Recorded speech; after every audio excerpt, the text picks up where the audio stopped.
再去看世界，咱来看，毋是干那咱人才会当听音乐，对音乐咧拍片。伫加州大学就有一只海狮，伊嘛会晓对节奏咧海头。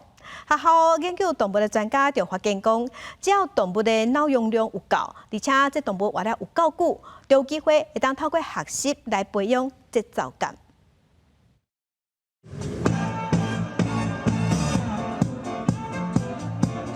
这个音乐来自美国有名的乐团大地风火，伫1979年推出的歌曲，每分钟132拍，节奏真紧。不过这只叫做罗兰的海狮，得着节奏海头完全无落后。加州大学圣塔克鲁兹分校的研究团队也找10名大学生加入测试，竟然无人比得过这只海狮。Some humans are pretty good on those measures, but none of them were as good as Ronan on all of those measures.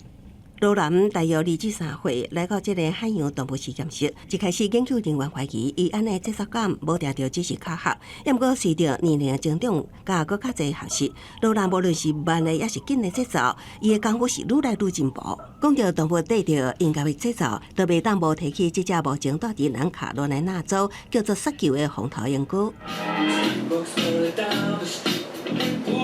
美我30个雪球伫真人甲现场起出出来，拢展现真好的节奏感。听到 Michael Jackson 有名的歌曲是《乌石白》，也个会头甲骹当坐伫椅仔顶展现舞技。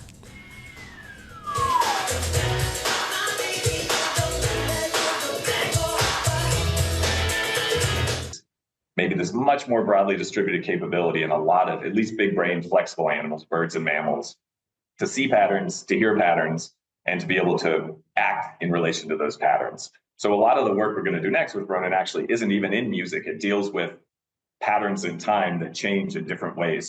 有这个科学根据，看到海洋龙凤内的海狮会对着江南 style 跳舞，都袂感觉奇怪啊。